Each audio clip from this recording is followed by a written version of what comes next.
What if the most powerful weapon against oppression wasn't a weapon at all? What if it was a song, a prayer, a family? Think about that for a moment. Could something so seemingly soft, so intimately human, truly be the bedrock of an entire people's liberation? Picture this.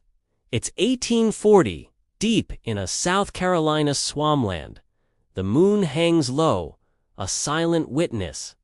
A circle of enslaved Africans rocks gently side to side, a low hum rising from their very souls. In this sacred moment, there are no whips, no chains, no overseer's gaze, just breath, the rhythmic drumbeat of hands on thighs. And words too dangerous to shout, too precious to forget. That hum, that sacred vibration, became the spiritual steel away. It wasn't just a tune. That hum became a secret map north, a coded message whispered on the wind. More profoundly, that hum became identity itself, a defiant affirmation of self in a world designed to deny it. Today, we're tracing that hum. We're going to explore how Black identity wasn't just asterisk formed asterisk, but asterisk hammered out asterisk on the unyielding anvil of faith, the unbreakable bonds of family, and the ceaseless, unfinished fight for freedom. Forget the dry, dusty textbooks. We're diving into the real, living story, the one told through grandmama's wisdom, preachers' fiery sermons, and the profound porch-front debates that built a blueprint for resilience and liberation the whole world still borrows from. You might just recognize pieces of your own story in this tapestry. So, buckle up. We're about to uncover some profound truths. Let's start with the blunt, brutal numbers, because sometimes you have to face the hard facts head-on to understand the depth of the miracle that followed.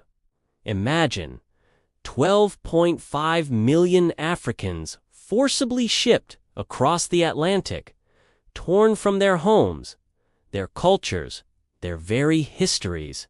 Of those, a staggering 10.7 million survived the horrific Middle Passage, only to face a new hell. Families, once whole and vibrant, were scrambled like beads from a broken necklace, scattered across a continent. Yet, against all odds, people still found ways to restring community, to rebuild what was shattered. Enslaved folk didn't just survive, they innovated. They created fictive kin relationships so deep, so essential, they transcended blood. Your play cousin wasn't just a friend. They were family. Your aunt betrayed wasn't just a neighbor. She was a pillar. The elder who wasn't blood, but definitely had permission to whoop you. They were a guardian, a teacher, a moral compass. These networks, born of necessity and nurtured by love, did three critical things at once.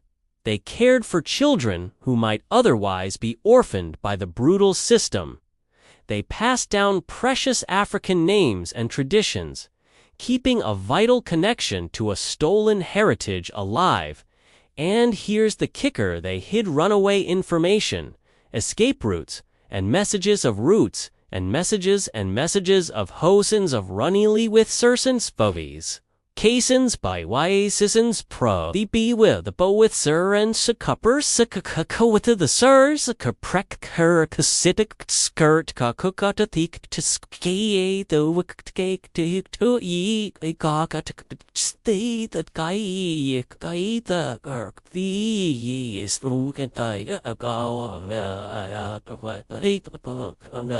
imagine the courage, the ingenuity, the sheer will to survive and thrive woven into every single interaction.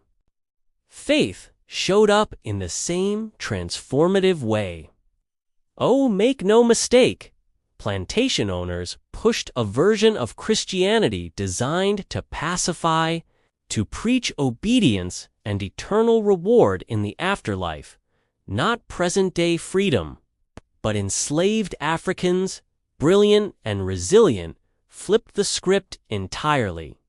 They heard the story of Exodus, the Israelites escaping bondage, and thought, that's us, not them. They heard about Jesus' crucifixion and resurrection and thought, that's familiar. That's our suffering, our hope for rebirth. Their worship became a powerful blend, infused with the vibrant spiritual traditions they'd carried across the ocean: the ring shout, the colon response, the call-in response, the drums that were sawed, that were some clamps, dabs. But stup-stomps banjas, star couple sapapo, with a san with wits and core with sen with kwitzer with two and to sen sis this it's the send and senders, but carrying by Caden size. With thurs, with can wait or center secu sequas kawi mins of cells at the sus and with sen so with the under the sir and the kaip cares be cutter pegs in fikis errors isati against the sikikist diphonate susk gitik dig guk atacate the bird the prop key at gold kapamui dap and dap the potes scarpium the smith beast by swarm not profess some walker swarm the surface the symptom with By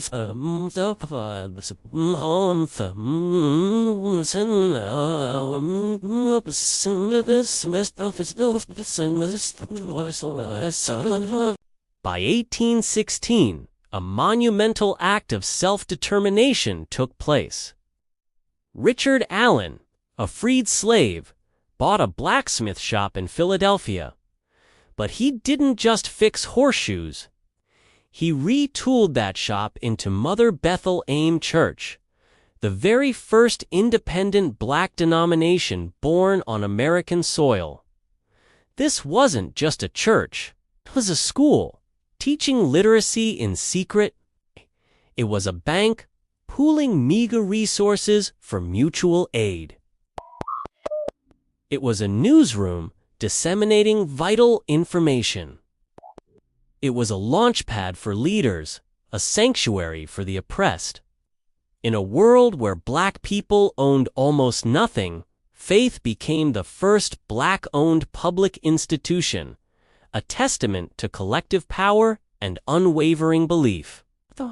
It wasn't just about salvation. Here and now. Fast forward to 1865. Freedom, on paper, had finally arrived. But in practice, it often meant sharecropping, a new form of economic bondage, the constant threat of white supremacist violence. Black folks needed safe havens, institutions that white mobs couldn't just torch and destroy without consequence. The answer? The independent black church, standing tall and defiant. Between 1865 and 1900, an astonishing number, over 30 new black denominations were formed. Each one wasn't just a place of worship. Each one started a school or a mutual aid society, becoming pillars of community development. Tuskegee University, a beacon of education and vocational training. It began in a church basement. Morehouse College, a crucible for black leadership. Same story. By 1950, a remarkable 78% of black adults claimed church membership. That's double the national rate. Why such a high number? Because these churches were everything. Political organizing centers, social clubs, educational institutions, and spiritual anchors. They were the very heart of Black life. Family mirrored that astounding growth and resilience. Reconstruction governments, in a rare moment of progress, issued marriage licenses to formerly enslaved couples for free. And what a rush there was. One Alabama clerk recorded an incredible 2,000 new unions in just 6 months. Why the urgency? Because legal marriage meant legal children, which meant legitimate heirs, which meant land if acquired could stay in Black hands, passed down through generations. Kinship wasn't just emotional, it turned profoundly economic. It was a strategic move to secure a future. Of course, the journey wasn't without its challenges. The systemic oppression designed to fracture Black families continued, leading to complex and adaptive family structures. The infamous Moynihan Report in 1965, while controversial, did highlight how slavery's legacy and subsequent policies impacted family stability. Describing distinct eras, the subjugation, of slavery, 1619 to 1863, where marriage and family rights were denied. A period of stability, post-emancipation, 1863, as families reunited and built new foundations. A period of subversion,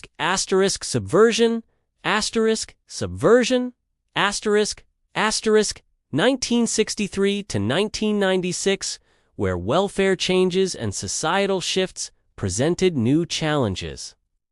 And a more recent era of post-1996, marked by changing marriage rates. Despite these external pressures, the Black family, in all its diverse forms, has remained a vital institution for cultural identity, social support, and a powerful, enduring form of resistance. It's always been about making a way out of no way. Let's zoom in on a pivotal moment. Montgomery, 1955. We all know the name Rosa Parks. But she wasn't just tired that day. She was a seasoned activist, a deaconess in her church, fresh from an ANACP meeting held where else? At a church. Her act of defiance ignited the Montgomery bus boycott, a movement that lasted an incredible 381 days. How did they sustain that for over a year? Organizers met nightly, not in city halls, but in 18 different churches across the city. Carpool maps, meticulously planned, were drawn on the back of offering envelopes.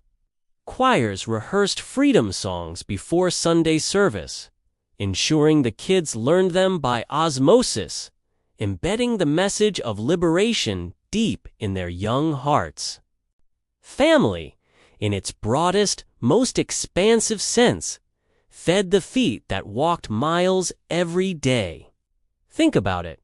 Georgia Gilmore, a local cook, sold pound cakes and plates of fried fish from her kitchen to raise bail money for jailed protesters. Kids, too young to march, handed out sandwiches to ensure marchers could stay en route, their small hands contributing to a massive cause. That's the unseen payroll of the movement. Mamas, cousins, and church sisters pooling resources, sharing burdens, sustaining hope.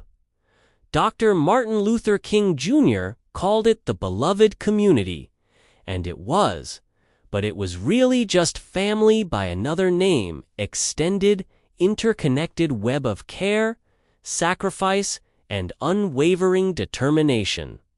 It proved that a community united by faith and kinship could move mountains, one step at a time. Now, let's zoom to 2020. George Floyd's funeral streamed across the globe from Houston's Fountain of Praise Church. The eulogy, steeped in tradition, quoted scripture, offering solace and strength. Simultaneously, the hashtags echoing across social media quoted the same verses, connecting ancient wisdom to modern outrage. Black Lives Matter founders speak openly about growing up in church youth groups, their activism forged in the crucible of faith-based community. The pillars still touch, still stand strong.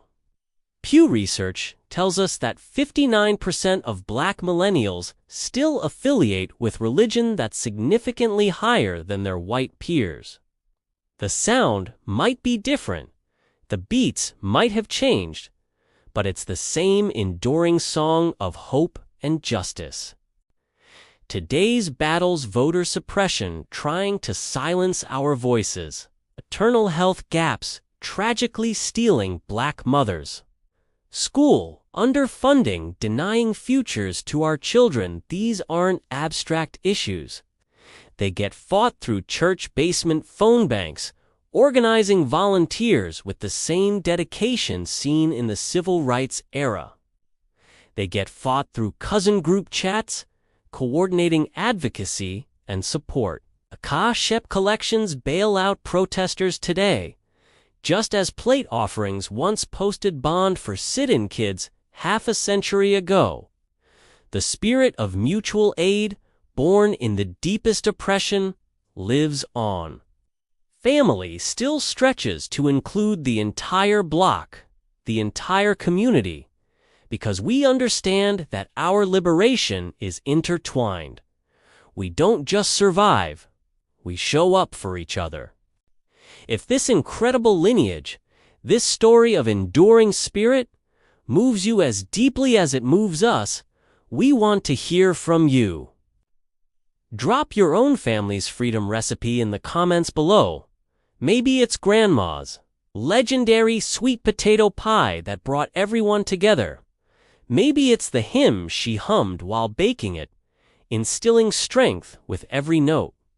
Share this video with one person who still claims churches are just buildings, and let them see the living history within those walls. And please, hit subscribe so we can keep unearthing the blueprint history class too often skipped, bringing these vital stories to light. So, we circle back to that swampy circle in 1840, to that quiet, defiant hum. That hum never stopped.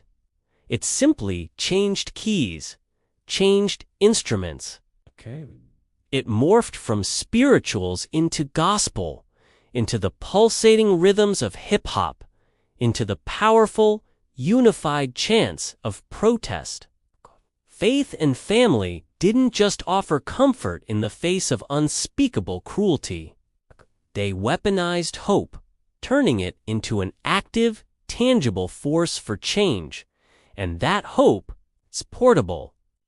Whether you find yourself in a sanctuary, debating life in a barbershop, or in your cousin's living room arguing politics over a game of spades, you are standing squarely in that magnificent, enduring legacy. Remember this: freedom isn't a single, finished moment. It's a relay race, passed from one generation to the next. And the baton? It looks like a Bible, a ballad, a baby on your hip. It looks like a shared meal, a whispered prayer, a determined shout. Pass it wisely, pass it loudly, pass it together, because the fight isn't over, and the blueprint for freedom, resilience, and identity is still being drawn, one powerful stroke at a time.